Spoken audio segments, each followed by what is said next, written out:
Hey guys, it's Josh. One of the most common misunderstandings I think we have today is that if an appraisal comes in short and we have a full appraisal waiver, that borrower needs to bring whatever amount that is in extra cash to close.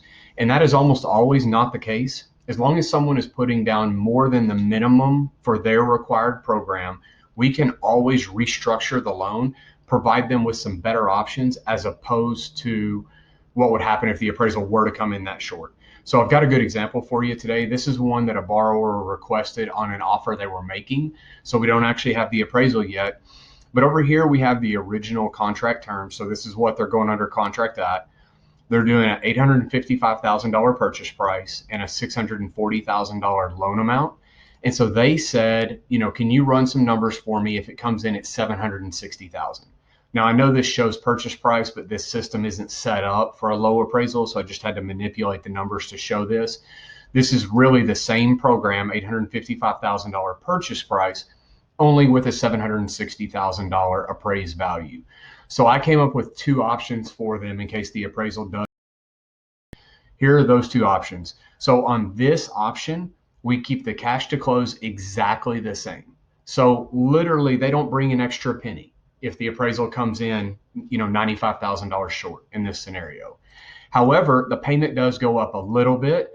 We are adding monthly mortgage insurance, which you can see right here, $53.33 a month.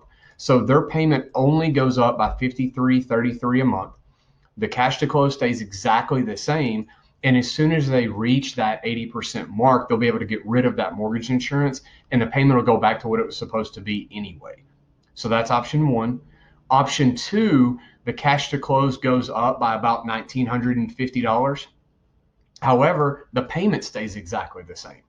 So in this instance, instead of bringing an extra $95,000, they bring an extra less than $2,000 and keep their payment exactly the same as what it was before the appraisal was even ordered. So they have two outstanding options to choose from. One, keep the cash to close exactly the same. The payment goes up a little bit. Two, keep the payment exactly the same and the cash to close only goes up a little bit. This is an extremely common scenario. This is not some, random thing that just happened to work out in this case. If you have a client that's putting down more than the minimum, we can restructure the loan, account for that appraisal difference, and give them two very viable options. So just reach out if you have any questions on this. I do love explaining to clients up front if they're hesitant about the appraisal waiver or what might happen if the appraisal were to come in short. So just let me know if I can help. Thanks, guys.